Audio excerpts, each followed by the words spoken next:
Supreme কোর্টে পশ্চিমবঙ্গের SIR মামলার শুনানি। সরকারের প্রধান দাবি থাকবে সব মাইক্রো অবজারভারকে সরিয়ে দেওয়া হোক। ইতিমধ্যে যে গুরুত্বপূর্ণ খবর আপনাদের সামনে রাখছি, সুপ্রিম কোর্টে এসআইআর মামলার শুনানি। সরকারের প্রধান দাবি থাকবে সব মাইক্রো অবজারভারকে সরিয়ে দেওয়া হোক। আমরা দেখেছিলাম এর আগে অর্থাৎ বুধবারের যে সুপ্রিম কোর্টের সওয়াল জবাব হয়েছিল, শুনানি হয়েছিল, সেখানে কিন্তু মুখ্যমন্ত্রী মমতা বন্দ্যোপাধ্যায় তিনি এই মাইক্রো অবজারভারদের যে প্রসঙ্গ, সেই প্রসঙ্গ কিন্তু সামনে রেখেছিলেন। আর ঠিক সেই বিষয় নিয়েই এবার সরকারের প্রধান দাবি থাকবে সব মাইক্রো অবজারভাররা যারা রয়েছেন তাদের এই কাজ থেকে সরিয়ে দেওয়া হোক বলে দাবি করা হবে রাজ্যের তরফ থেকে, এমনটাই জানতে পারা যাচ্ছে। আপনারা জানেন আমরা দেখেছিলাম গত সপ্তাহে বুধবার মুখ্যমন্ত্রী মমতা বন্দ্যোপাধ্যায় তিনি সুপ্রিম কোর্টের শুনানিতে নিজে সওয়াল করেছিলেন এবং সেখানেও একাধিক সময় আমরা দেখেছি এই যে রোল অবজারভার, এই যে মাইক্রো অবজারভারদের বিষয় কিন্তু প্রসঙ্গ কিন্তু উঠে এসেছিল এবং তা নিয়েও কিন্তু সুপ্রিম কোর্টে জানিয়েছিলেন মুখ্যমন্ত্রী মমতা বন্দ্যোপাধ্যায়। এবং আজও কিন্তু এসআইআর মামলার শুনানি রয়েছে এবং সেখানেই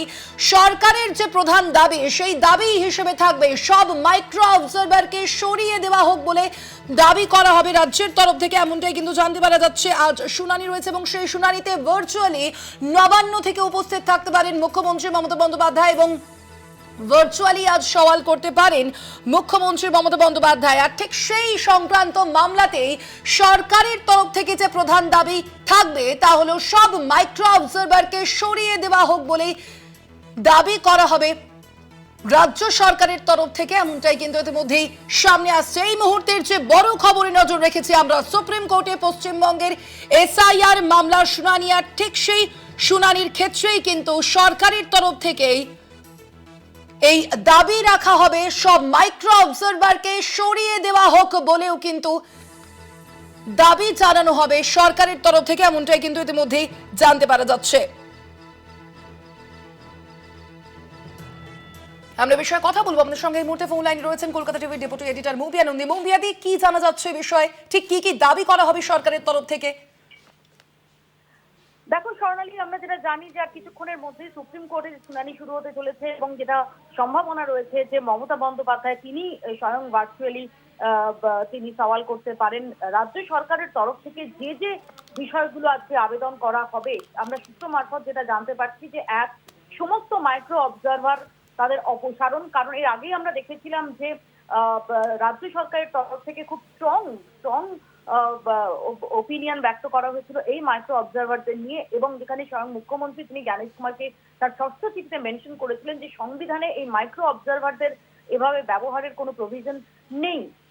সেই মাইক্রো অবজারভারদের তাদের অপসারণের জন্য আবেদন করা হবে এবং এর পাশাপাশি আমরা যেটা জানতে পারছি যে মাইক্রো অবজারভাররা এই গত কয়েক সপ্তাহে যে যে সিদ্ধান্ত নিয়েছেন সেই যেখানে তারা ডিসএগ্রি করেছেন সেই সমস্ত বিষয়গুলোকে সেগুলোকে রিমুভ করতে হবে, অর্থাৎ সেগুলোকে বাতিল করতে হবে এবং ইআরও এবং এইআরও তাদের যে অবস্থান, তাদের যে সিদ্ধান্ত সেটাকেই চূড়ান্ত বলে ধরতে হবে। কারণ আমরা দেখেছিলাম যে সংবিধানের দ্বারা উদ্ধৃত করে, জনপ্রতিনিধিত্ব আইনের ধারা উদ্ধৃত করে মুখ্যমন্ত্রী জ্ঞানেশ কুমারকে চিঠি লিখেছিলেন এবং সেখানে এই টেকনিক্যাল পয়েন্ট তুলেছিলেন যে ভোটার লিস্টে সেখানে ডিলিশন অথবা ইনক্লুশন এর অধিকার, এর এখতিয়ার শুধুমাত্র ইআরও এবং এইআরওদের ওপরই ন্যস্ত রয়েছে এবং সেখানে কোনো মাইক্রো অবজারভারের জন্য কোনো ডিফাইন্ড কোনো রোল সেখানে নেই। অতএব মাইক্রো অবজারভারদের যা কিছু সিদ্ধান্ত বা যেখানে যেখানে তারা ডিসএগ্রি করেছেন ইআরও বা এইআরওদের সঙ্গে, সেখানে ইআরও বা এইআরওদের যে সিদ্ধান্ত সেটাকেই চূড়ান্ত বলে ধরে নিতে হবে, এরকম আবেদন করা হবে। এর পাশাপাশি যেসব বিষয়ে মাইক্রো অবজারভাররা তারা যেগুলোকে ইস্যু করেছেন বা যেগুলোকে তারা যে সমস্ত কোয়েশ্চেন তারা রেজ করেছেন সেই সমস্ত ক্ষেত্রেও ইআরও বা এইআরও তাদের সিদ্ধান্ত, তারা কি সিদ্ধান্ত নেন সেই সিদ্ধান্তটাকেই চূড়ান্ত বলে ধরে নেওয়া হবে। এর পাশাপাশি যেটা আবেদন করা হবে যে হোয়াটসঅ্যাপে কোনো রকম সরকারি নির্দেশিকা সেটার ব্যবহার পুরোপুরি বন্ধ করা হোক এবং ইলেকশন কমিশন অফ ইন্ডিয়াকে নির্দিষ্টভাবে নির্দেশ দেওয়া হোক যে সমস্ত রকমের যে প্রসিডিওর, সেই প্রসিডিওর যে ইনফর্মাল চ্যানেল, হোয়াটসঅ্যাপের মতো যে ইনফর্মাল যেগুলো অফিসিয়াল নয়, সেই হোয়াটসঅ্যাপের মতো একটা সোশ্যাল প্ল্যাটফর্ম তার মাধ্যমে কমিউনিকেট করা সেটা বন্ধ করতে, সমস্ত সরকারি ইনস্ট্রাকশন এই এসআইআর সংক্রান্ত সেটা অফিসিয়াল লেটার হেডে হবে, যাতে মেমো নাম্বার এবং তারিখ সেটা বাধ্যতামূলক। অর্থাৎ হোয়াটসঅ্যাপের ক্ষেত্রে যেটাকে অনেকটাই ক্যাজুয়াল কমিউনিকেশন বলে ধরা হয়, সেই হোয়াটসঅ্যাপের মাধ্যমে যে কোনো নির্দেশিকা সেটা ফরওয়ার্ড করার ক্ষেত্রে, সেটা কমিউনিকেট করার ক্ষেত্রে ইলেকশন কমিশনকে যেন সম্পূর্ণভাবে নিষেধাজ্ঞা জারি করে আদালত, এমনটাই আবেদন জানানো হবে সরকারের তরফ থেকে। এবং নির্দিষ্টভাবে এই সংক্রান্ত কোনো কমিউনিকেশন সেটা অফিসিয়াল লেটার হেডে মেমো নাম্বার, ডেট নাম্বার দিয়ে করতে হবে এবং অফিসিয়াল ওয়েবসাইটে সেই সমস্ত ইনস্ট্রাকশন যাতে থাকে স্বচ্ছতা এবং দায়বদ্ধতার জন্য। এর পাশাপাশি যেটা চাওয়া হবে যে there should be no deletion on the basis of name mismatch. শুধুমাত্র নামের ক্ষেত্রে, অর্থাৎ মুখোপাধ্যায়, মুখার্জি এই ধরনের যে সমস্ত বিভ্রান্তিগুলো রয়েছে সেগুলোর ক্ষেত্রে কোনোভাবে, শুধুমাত্র নামের ক্ষেত্রে অসঙ্গতি থাকায়, নামের বানানের ক্ষেত্রে অসঙ্গতি থাকার কারণে যাতে কোনোভাবেই কোনো ডিলিশন না হয়, কোনো নাম বাদ না যায়, সেই বিষয়ে যাতে নির্দেশ দেন সুপ্রিম কোর্ট, সে বিষয়ে আবেদন জানানো হবে। এবং পার্মানেন্ট রেসিডেন্স সার্টিফিকেট যারা সাবমিট করেছে তারপরেও যেগুলো রিজেক্ট করা হয়েছে, সেই পার্মানেন্ট রেসিডেন্স সার্টিফিকেট যেন এবার থেকে অ্যাকসেপ্ট করা হয়। কারণ এই হিয়ারিং এর আমরা দেখেছি, হিয়ারিং এর এখন শেষ দিন ইলেকশন কমিশন অফ ইন্ডিয়া যেটা ফাইনালি অ্যাকসেপ্ট করতে রাজি হয় সেটা হচ্ছে ডোমিসাইল সার্টিফিকেট।